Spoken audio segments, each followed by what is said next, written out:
Welcome to Color Me Mama, the podcast in which Black moms are celebrated, encouraged, and inspired to color outside the lines. I'm your host, Ashley Shante, and head mama in charge. I'm happy you have joined me for another episode. Let's chat. Hello, mamas. Welcome back to Color Me Mama. Now, first, before I go any further, I think I should address, it's kind of been a minute, right? Like a long minute. But I have real good reason because though I'm me, I am a part of a we. Myself, my husband, and my two children, we did kind of the unthinkable. We made a real big move, y'all. And if you are returning from last season, you remember that I talked a lot about my exploration and a big trip that I took in 2023 that really was life-changing for me. So much so, long story short, we moved to Africa, y'all. You're in Africa. Tell me about this choice. Yes, we are living in East Africa, Tanzania specifically. The simple answer, Bob, our children. We had an interest in Africa, but we didn't know exactly where.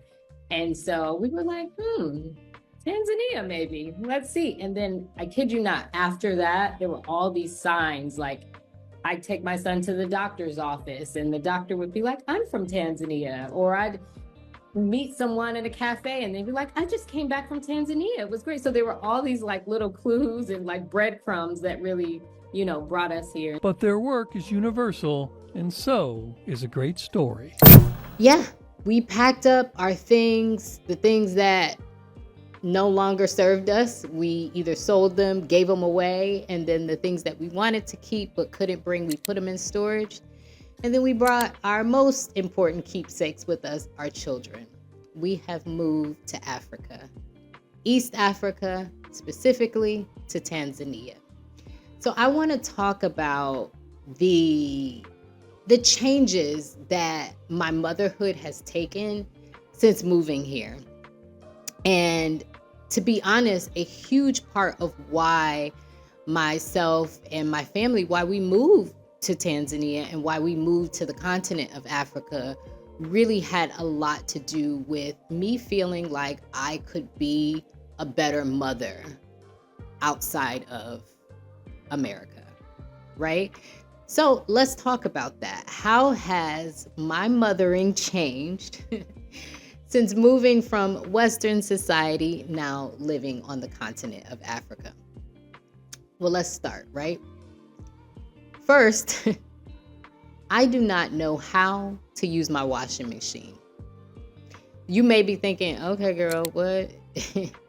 But that says a lot, because washing clothes, when I say cleaning, probably was a huge consumption of my just daily routine when I was still living out west. And I dare to say that that's probably the schedule for most moms. And I'm not talking about stay-home moms. I'm just talking about in general. Like, moms around the globe are stressed, baby. Stressed from cleaning. And I'm speaking of that. It may sound like, okay, where are you going with that? I have a full-time cook and cleaner. Full-time. That comes from 7 in the morning to 7 p.m. at night. I mention that because to some, and to most, to be honest, that may actually sound like a luxury. But where I'm living now, I'm living in a place where that is the standard for living. That is standard. So it's not a brag, it's not a flex that you have a maid here or that you have house workers, house help, or as we call them here, dadas, which dada in Swahili means sister. That I have a sister in the house working. That's standard. And it helps my life immensely, but in ways it's helped so much I can't really imagine going back to a life when it's expected for me to be working, making money, being the chief operating officer of the house, of logistics, of schedules, keeping track of all of that, mothering my children, being the wife that I'm called to be, being me, and then having to do all of those things on top of that. Washing clothes, folding clothes, going grocery shopping, cooking, cleaning, all of those things are off the table now for me, where it has made room for me now to operate more in the area that I really should be operating in, right? I speak on that specifically because when I say it's standard, it's just really, it's changed my way of like even thinking about the flow of things, right? Like houses here in Tanzania, even house workers are even thought into the architecture of this place. And I dare to say that's actually for quite a few African countries. And what I mean by the architecture, like where your house actually has a workers' quarters, where your house actually has a place for your workers actually to even live if you choose to have them live on site. Because this is a place where community is crafted, where it's just not a place where logistically it even makes sense for a mother to be working or not working even, but mothering and doing whatever she's doing and also be doing housework as well. I live in a society that realizes that that is a completely separate job. So that's one, right? I realize, a lot of my attitude, a lot of my spirit when I lived outside of Africa, it was tired. Like I always found myself tired. And of course, quite naturally, being a mom is busy, especially when you have small ones like I do, right? It's busy. But I think coming from a society where it's like you're expected to be a jack of all trades, that it's not looked at in the same here. It's looked at that it's totally normal to have people assisting you and helping you. I'm thinking back to my life in the States. I really could only afford for a house, and this is just a house cleaner. We ain't talking about no cook. Just a house cleaner to come twice a month. So it was like every other weekend I had someone that would come and like totally deep clean the house, right? That's 2 times a month. I have someone that is literally at my house every single day cooking and cleaning. And that's not a part of something that I have to do. So it's left space for me to operate more in the areas that I should. In addition, I can make tuna salad from scratch. It's like, okay, what big deal? You make tuna salad from scratch. But there's a couple things around that, right? Like the way I eat is different. The way my children are eating is different. Things are fresh and made from scratch. Also, I feel like before I was always operating in a state of what's convenient. And what's convenient is not always best. And 9 times out of 10 is not, right? But it was typical for me to just go, I ain't no can girl now, can nan. But I like tuna, so I would go and get tuna from like the deli or like a catering place that had tuna that they made. When I arrived here to Tanzania, I was like asking around, where can I buy tuna? And people, some people were like, well, the can. And I was like, no, I don't do can. No, like, where can I get fresh tuna? And then someone said to me, oh, well, you can just make it. And I went, oh my God, I would have never thought of that. So now I literally send my dada to the butcher, or the butcher delivers to me fresh tuna steak like tuna that has come out of the ocean. By the way, I'm living in a coastal region where it's nothing. Like I can actually walk to the ocean right now and be there in 5 minutes. But someone's delivering to me fresh fish, and then I'm chopping it up, or I have my dada chop it up. I like the thing about it also too. I find that I actually like to cook now. Like when I cook, it's more in a therapeutic way. It's in a it brings me enjoyment. The enjoyment was taken out of it for me when I was out west, because it was something I had to do as more of a chore. But this now is like, oh, I'm getting my my chefing on, basically. And so I can make fresh tuna, and I can go get fresh vegetables or send someone to get fresh vegetables, and making it from scratch. The other day, or I think a week or so ago, I went to wash my son's hair, and I had totally forgot that I ran out of conditioner. And I was like, oh my gosh, like to run to the store now, the time of night, I'm already in the bath routine. That's not going to work. That's going to be crazy. I was like, oh my gosh, I can just make me some conditioner. I went in the kitchen, whipped up some eggs. I had avocado. I had olive oil. And I think it was some peppermint. Anyway, whipped that stuff up and just made me a conditioner right then and there. That's just something I never would do out west. And something that just comes natural to me now to do.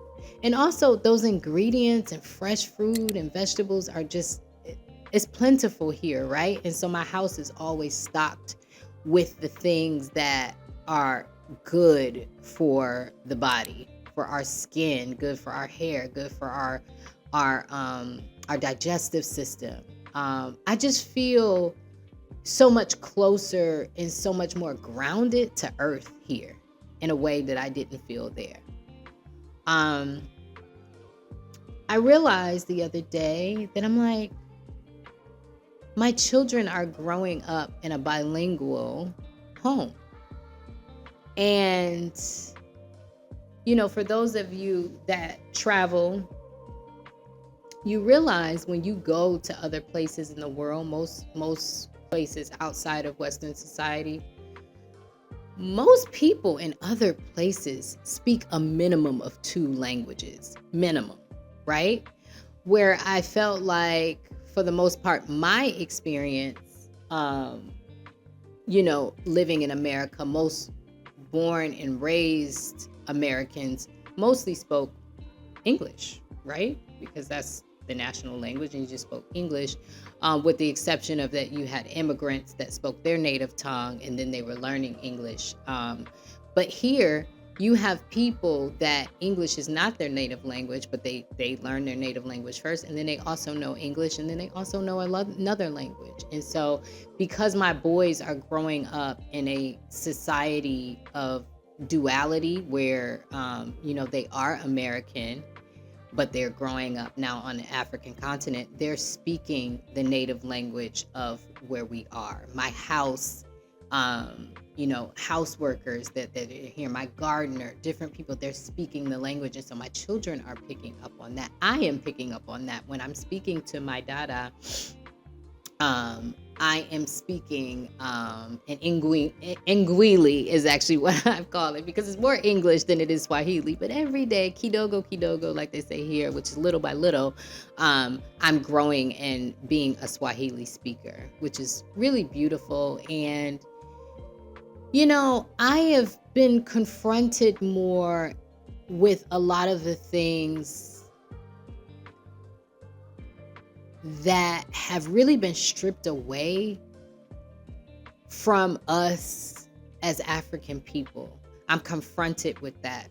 For example, I've had some people, friends / family, different people from outside of here visit. And of course, they're a bit older and more set in their ways, but it's quite natural just in general for someone to say, oh, they don't speak English, or I'm trying to communicate, or I went to the store and, they don't speak any English, so it was hard. And like like it's disruptive to their convenience, it's disruptive to what works for them, and it's almost kind of seen as a negative. There's this negative connotation to it, almost like, you're not as educated because you don't speak English.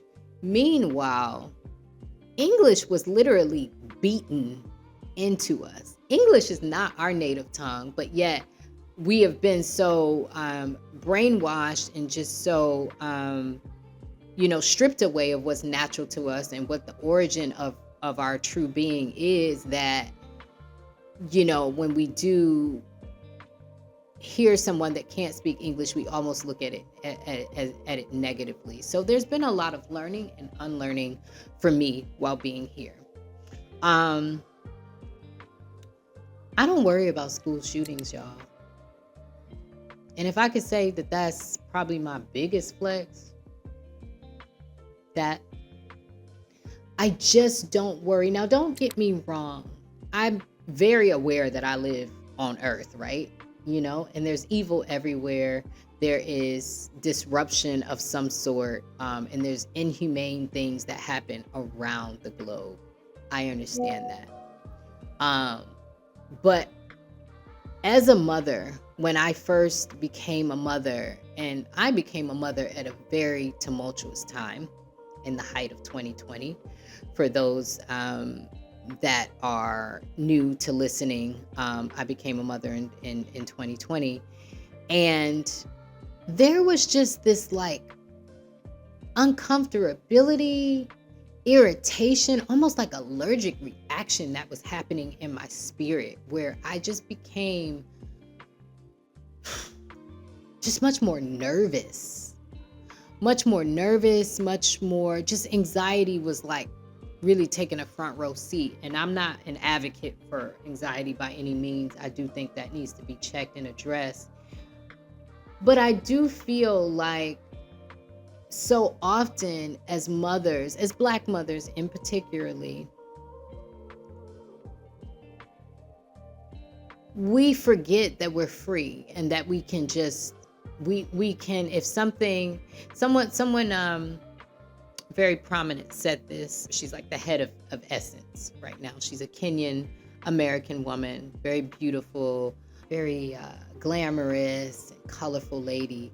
But I don't want to misquote her. Who you are is who you are. If you cannot be who you are, where you are, you change where you are, not who you are.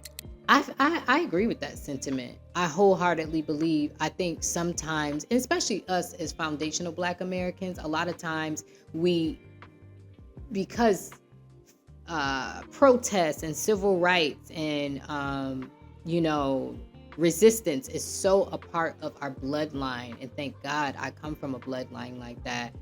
But I think we often sometimes forget that we don't have to work against the grain all the time, and we don't have to fight against the rocks, that we actually could just say, oh, this doesn't work for me, and move away.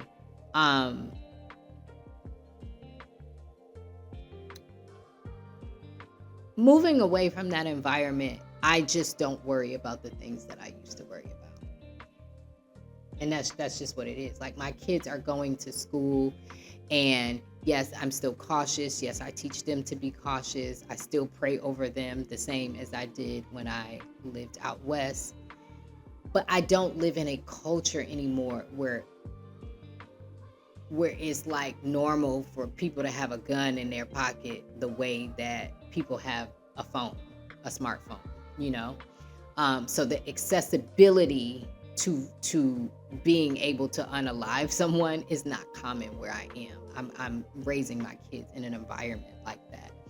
I also became very aware of how desensitized the culture was becoming to things like that no longer could I could ignore, for me. So that's a big one that has changed. I fully embrace my position in society here. I am known by a good bit of my community as mama. as Mama Bridge or Mama Asante. I'm known by the names of my children. And I don't know, it's hard to fully articulate it, but it makes me feel this sense of home. It makes me feel grounded in a sense of,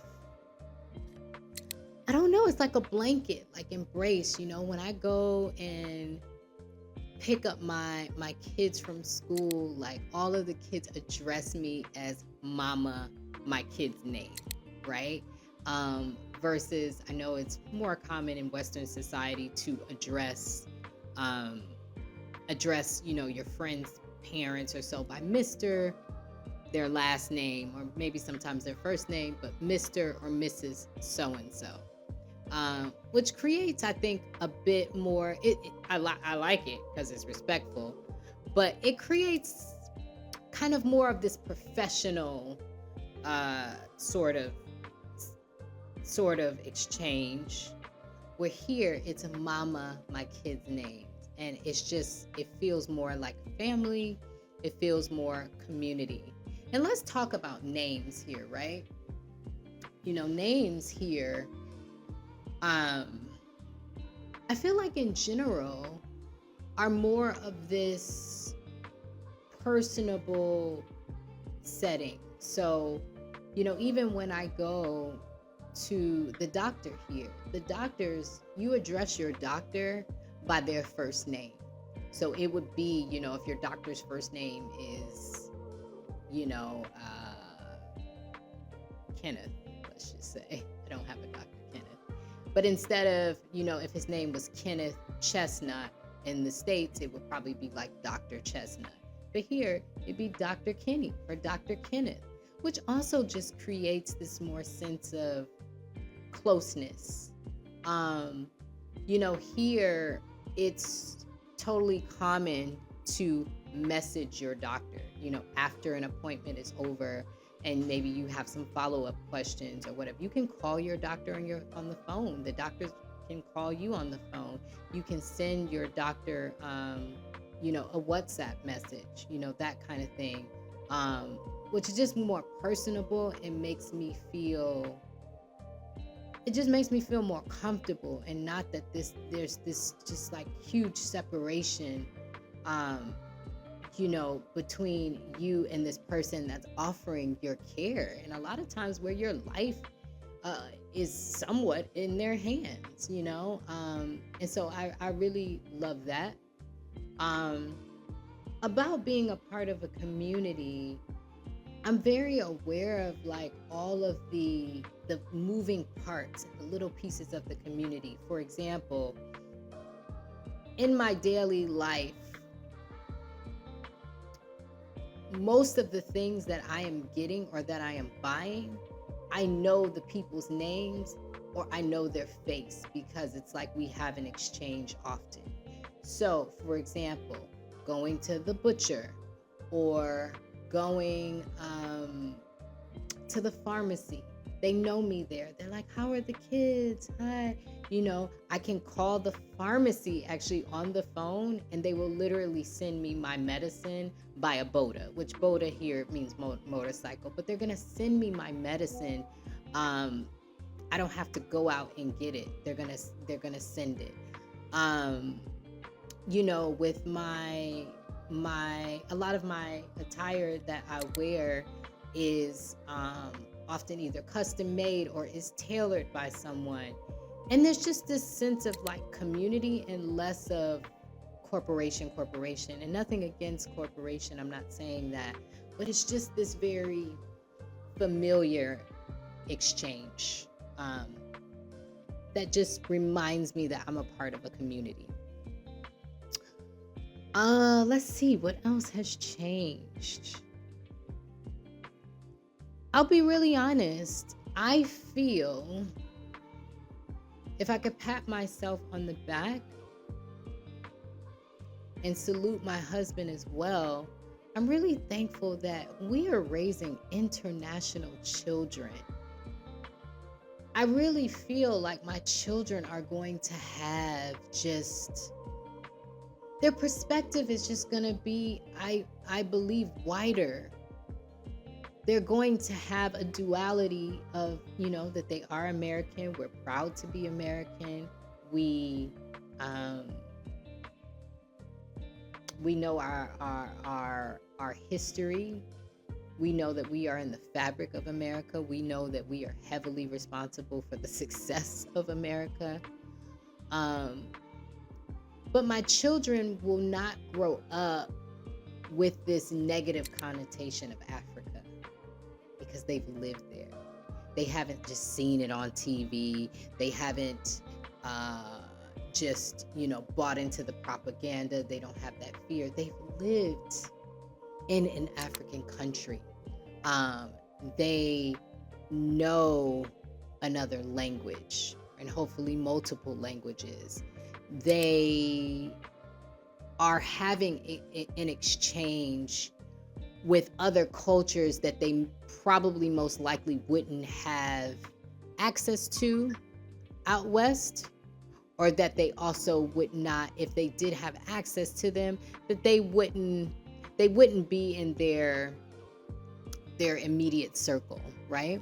And so a lot of times I like daydream about, my boys, like, wow, what are they gonna be like? Even my youngest one, I've even noticed like his accent, he's picked up a bit of an accent, and it's so cute to me. It's so adorable.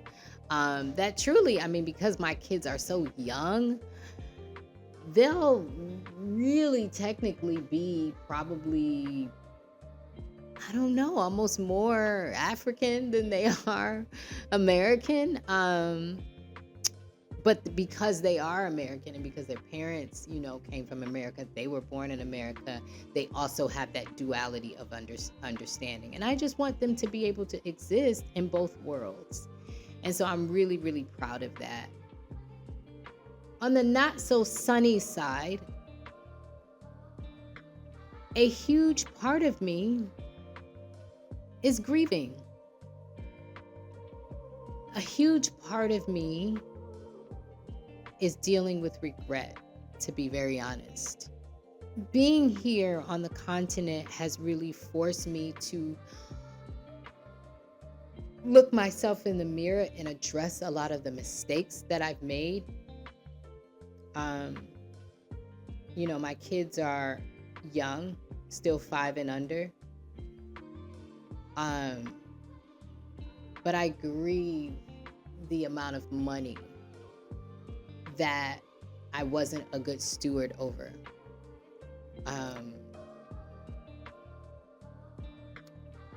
I regret not having lived outside.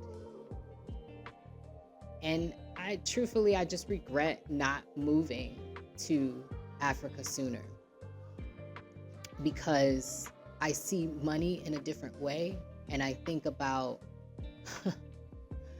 Jesus, the amount of money, just the amount, you guys, alone that I spent on childcare.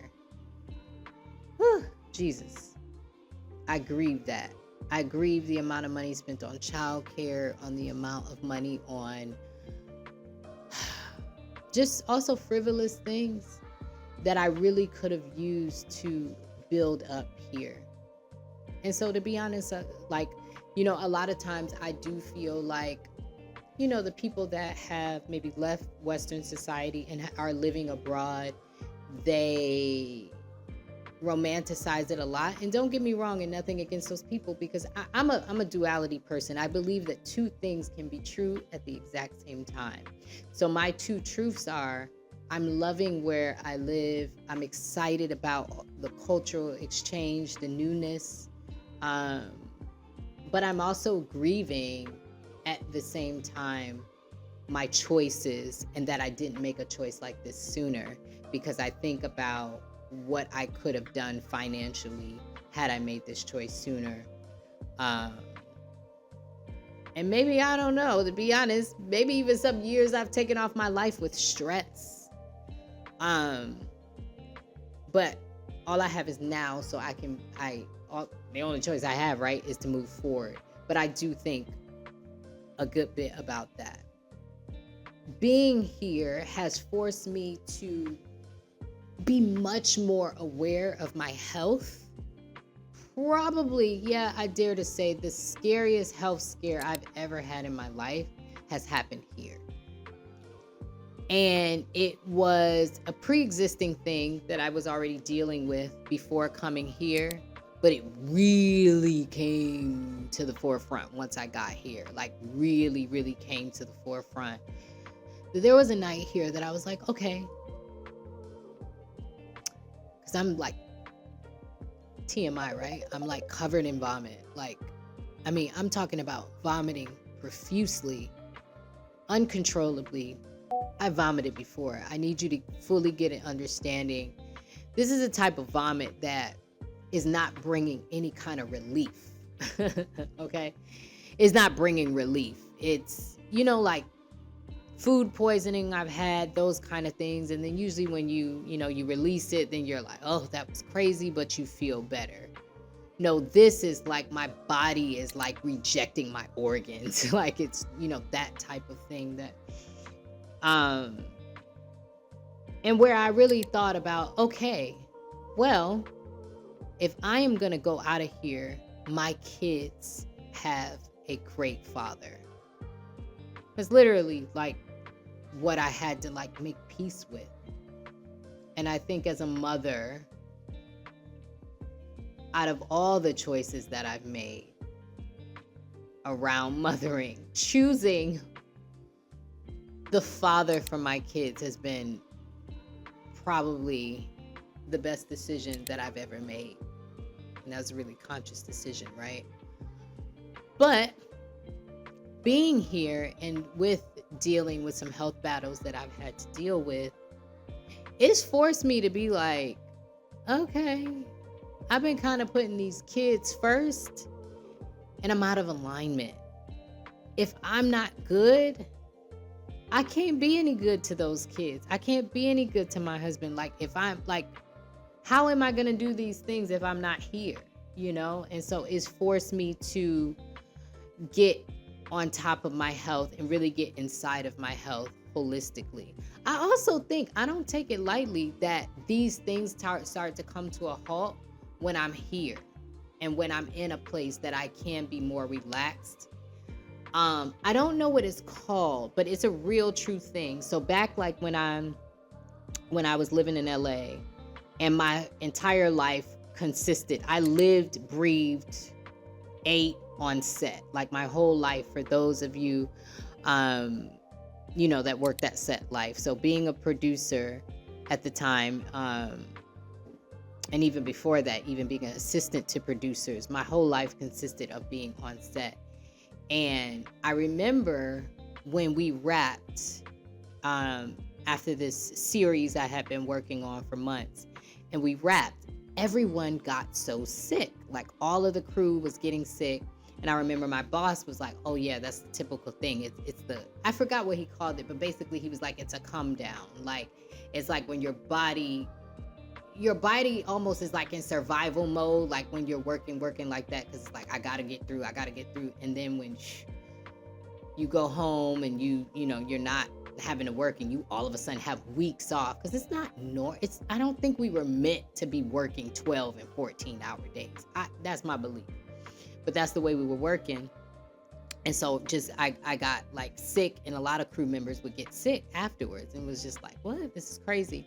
Something similar I feel like happens. I've noticed that have happened to quite a few people when they move abroad. Mostly the people that are moving to countries that are not like a capitalist society, and more of countries that are about like tradition or more about relaxing and stuff like that. And I'm not even just talking about on the continent of Africa. I'm talking about living in places in Europe, living in places in Asia. I have known quite a few people that end up experiencing health issues because now their body is relaxed, and it's like, oh, now I'm in a place where I can address these things. So yeah, it's forced me to prioritize my health. And to really wrap this up, I will just say, for any Black mom out there, I encourage you, baby, I pray for you, for your bravery, that you will have the courage. I'm not saying move abroad, but take a visit and take a trip with your child, with that little Black child.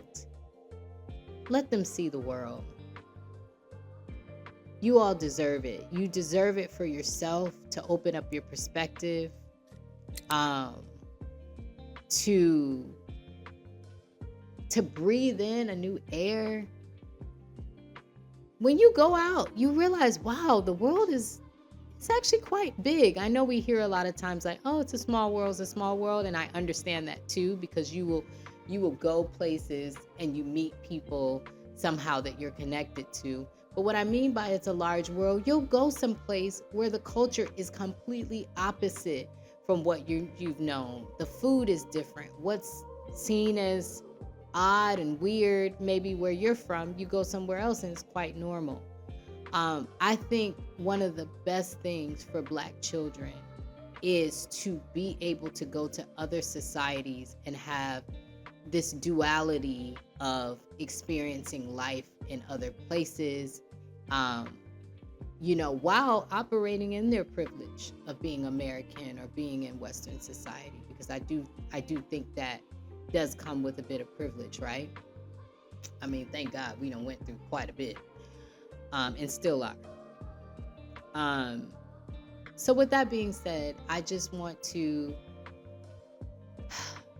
again, send you love, light. Please color outside the lines. Don't stay in them lines, y'all. This has been a wonderful episode, and I'm glad that you have taken the time, and that I'm glad that I could share with you. I want to take a quick moment really quick. If you are in alignment with Color Me Mama as a business, you are a business that really, really, really has something that can contribute to the life of a Black mother, at Color Me Mama, we are very happy to promote your business, to put a bullhorn to it, put it on the mic, and share it.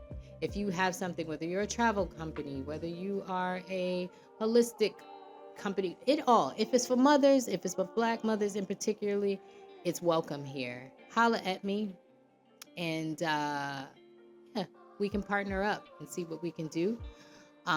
Just hit me up at colormemama@gmail.com, or also, as always, on IG, Color Me Mama with a K. Until next time, mamas, keep coloring outside the lines, and please stay tuned for future episodes, because future episodes, as always, we are going to have moms that inspire us, that encourage us, that uplift us, and that inform us about life, living, coloring outside the lines. All right, until next time, mamas, I want you to color outside the lines. Don't stay in society's construct. Color outside the lines. Live your life. Go abroad. Homeschool. Eat what you want. Raise your children coloring outside the lines. I thank you. I'm in gratitude for you joining me. Until next time, keep coloring, mama.